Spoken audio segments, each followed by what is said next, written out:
Magandang araw, ako si Ginoong RGL Pantunet na nasa ikatlong baitang ng kolehiyo ng Batsilya ng Pangsekundarya ng Edukasyon na nagpapakadalubhasa sa asignaturang Pilipino. Ngayon, samahan niyo ako sa paggawa ko ng diorama na pinamagatang Ang Kalupi ni Benjamin Pascual. Tara, samahan niyo ako.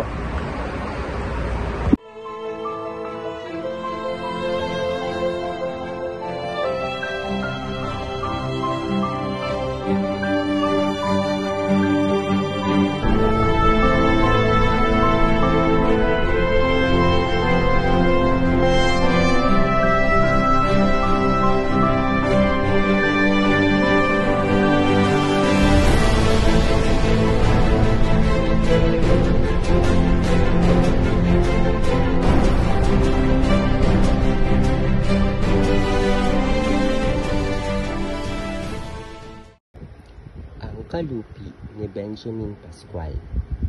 Isang araw, lumabas si Aling Marta at tumungo sa pamilihan upang bumili ng garbanzos dahil paborito ito ng kanyang anak na magtatapos ng high school sa araw na iyon. Pagkapasok niya sa pamilihan, siya ay nabangga ng isang batang lalaki na nakasuot ng maruming maong at punit na kamiseta. Pinagalitan ni Aling Marta ang bata at tumungo kay Aling Godyang upang mamili. Dumukot sa bulsa si Aling Marta ngunit wala ang kanyang kalupi. Naalala niya ang batang bumangga sa kanya at agad na hinabol ito sapagkat ito ay hindi pa nakakalayo. Inakusahan niya ang bata at tumawag pa ng pulis ngunit wala sa bata ang nawawalang kalupi.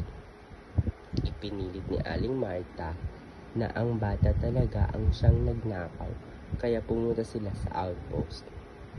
Pilit na gustong paaminin ni Aling Marta ang bata kaya't sinaktan niya ito.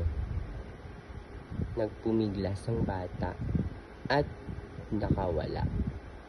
Tumakbo siya patungo sa maluwang daan ngunit siya ay nabangga ng isang humahagibis na sasakyan.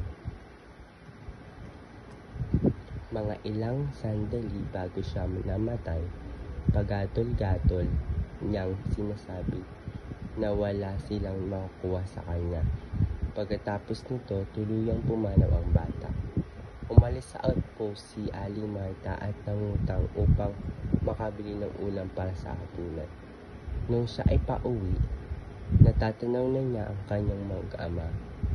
Nagtatanong ang kanyang anak kung saan niya nabili ang ulam. Nagsinungaling si Aling Marta at sinabi na ginamit niya ang pera mula sa kanyang pitaka.